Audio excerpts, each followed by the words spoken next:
the law of attraction builds your entire reality around one thing, you. Not what you might be, could be, should be, or would be, but what you are today. It isn't your level of positive focus or feeling happy that reflects to build your reality. It's the sum total of what you trust, value, and rely on, your core values. The choices you make when you're sure nobody is watching, when you're sure there will be no real consequence, how you truly experience others, the special exceptions where your rules apply to everybody else but not to you, when you give expecting a return, even from the law of attraction, all reflect in your day-to-day reality. It's not deeds or actions that reflect, but the core values you resonate with that drive them. Most of what we do, we wrap in justifications and self-righteousness. These excuses and manipulations are after the fact and have no bearing on what the law of attraction brings into our lives. If you love to draw, but never do because you're just too busy, then you're forsaking a passion that you were given. This will reflect in your daily life. The law of attraction doesn't consider all the good reasons why and the lavish excuses we build up. It doesn't buy our cover story. Ultimately, busy amounts to socializing with friends and spoiling our children, which are things we have a clear choice to do or not, things that do nothing but serve our egos. We could simply say no, and we don't. Instead, we say no to our passion, be it drawing or anything else. Our lives will reflect the core values behind making these kinds of choices. We choose to serve our insecurities over our passions. If money is tight, how many hours out of the day could you be taking real action to increase your income and don't? Instead, you spend time on social media and engaging in other pursuits that are guaranteed not to bring in money. You are making choices to defend, protect, and perpetuate your money situation. The law of attraction will manifest people and situations in your life that reflect this self-destructive handling of your reality. Do you demand that others do more to make you happy than you will do for yourself? Are you constantly playing people like chess pieces to manipulate them into doing what needs to be done but you don't want to do? This offloading reflects in your daily life. Again, it makes no difference that you drown your choices in justifications because those are after the fact, and they only exist for you. You are offloading, you will be offloaded upon. The most common negative practice controlling the law of attraction is passing judgment on what others feel and experience. We buy into the myth of absolute right and wrong, which immediately allows us to declare that others shouldn't feel how they feel. They're messed up, they're overreacting, they're just insecure, etc. The only person whose feelings we never pass judgment on is ourselves. We usually suppress our own feelings, but rarely do we declare ourselves to be damaged for having them in the first place. We will never think of it in these terms, but the way we actually go through life, everybody but us is messed up. In each individual situation, we are right this time. At the end of our lives, it just happens to turn out that we were right every single time. We never had a dozen glasses of wine, we just had one glass 12 separate times. But who's counting? The law of attraction is. When we lose ourselves in this kind of God complex, and everybody does, we set the stage for being invalidated, minimized, and viewed with contempt exactly as we do to others. The concept of absolute right and wrong is the core of nearly every problem we have in life. It puts me as the only person in existence who doesn't need fixing. When this is what you bring to the world, you are an emotional tyrant who spreads toxicity far and wide. As such, the law of attraction will build your own life around that same core. Others will treat you as you treat them. You will be chronically punished, adjusted, and beaten down for not complying with somebody else's idea of absolute right and wrong.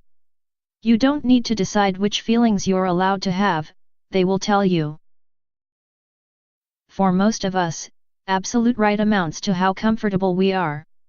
If we're personally irritated by something, then that something is wrong and everybody else needs to stop doing it. A classic example is the concept of men leaving the toilet seat up. It is simply wrong, selfish, and inferior to leave it up. And yet every man who walks into the bathroom has to raise it because nobody left it up for him. But he doesn't count. This is basic selfishness at its worst. Offloading onto others who must serve us more than we will serve them simply because it is right.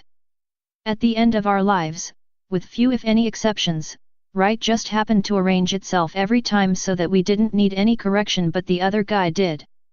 We were always already there, and we spent our lives as the ones in full authority, telling others how they needed to change while nobody could tell us anything. If you're taking it in, you're putting it out. It's about core values, not deeds. When others become chess pieces to be worked, played, and positioned for our personal benefit, while downplaying the impact this has on them, a certain set of values must be present.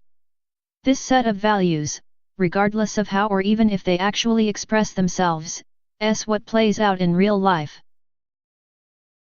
In most cases, most of us demand all the benefits with none of the responsibilities. We want authority over others, but we don't want to be held accountable when having that authority doesn't produce the expected results. The successes are ours, the failures are the fault of somebody else.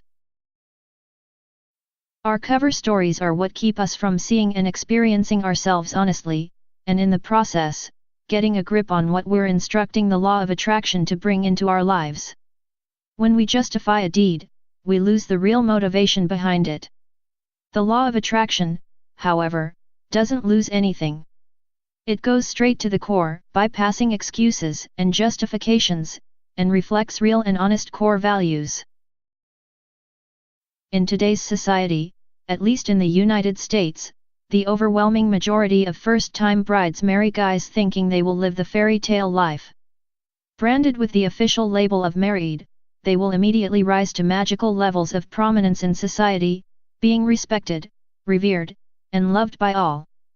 None of this actually occurs, and the missing link then becomes kids. I just need to have a kid or two, then I will be a celebrity to everybody who knows me. They have their kids, and nothing changes.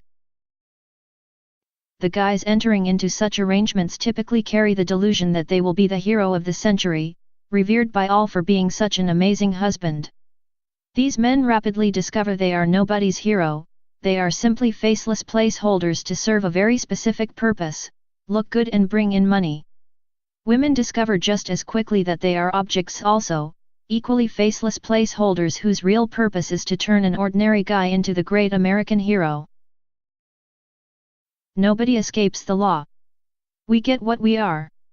Seeing what we truly are, as far as our core values, is something we were programmed at birth to resist, fear, deny, lie about, and avoid at all costs.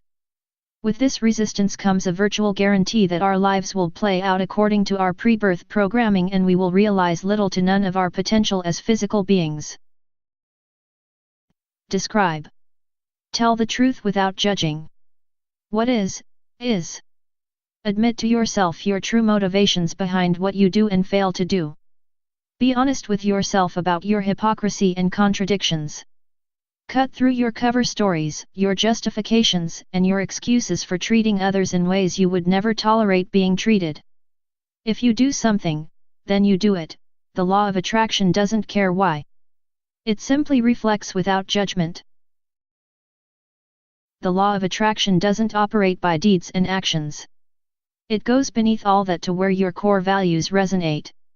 When you get past analyzing specific deeds and actions, and look instead at the values you hold, both toward yourself and toward others, then the people you end up with, as well as how you're treated by them, will make perfect sense. If you're not making sense of it, there is something you're not looking at honestly. This is why most people with money are ticking time bombs. They are furious most of the time, whether they bottle that rage up or not. To get their money, they used exploitation and other tactics that they themselves would never be happy being on the receiving end of. What they are reflects in their lives. Track 1. Process full, word window, enter file name here, editing. It takes time and involvement to really build her world, so Betty begins slowly. Her first night entering her world, In her daydreams, Betty prefers to simply be herself, so she imagines her bedroom inside her apartment, taking careful note of every detail she can think of. What does the lampshade look like? Where is that lamp placed? What color are the sheets? What is their texture? When you break through your own self-centeredness and begin truly honoring and respecting the opinions, feelings, and experiences of others, as they process those things, you have entered the driver's seat and taken control of your life. Until you break through your denials, lies, cover stories, excuses, and justifications about why you can, ultimately, do no wrong, you are left with only the truth about what you're telling the law of attraction to bring into your life. You don't need a comprehensive course covering all the details about how to make the law of attraction work in your life. It is self-guiding. Once you start down the road of discovering how it works in your life, connecting what your life is to what your core values are, you will never be left wondering where to go next. The challenge is in getting on that road in the first place. You must cut through your justifications and excuses. You must begin processing your interaction with life and the people in it honestly. If you do something, then you do it. Why is irrelevant, as the law of attraction does not process justifications. The conditioning we underwent at the hands of our culture occurred in addition to the subconscious pre-programming we were born with. These two factors combined make it nearly impossible to reach our potential without some kind of effective workaround being employed. To facilitate that breakthrough, a virtual process has been developed that gives you ultimate freedom to let your true colors show, live as the person you truly are without repercussions, never fail at anything, and always be in total command of your life. The core purpose of this virtual process is not only to experience, as opposed to analyzing, yourself in your natural state, but also to expand and grow as the natural you. It all unfolds as pure fun, but there is tremendous value being created just below the surface.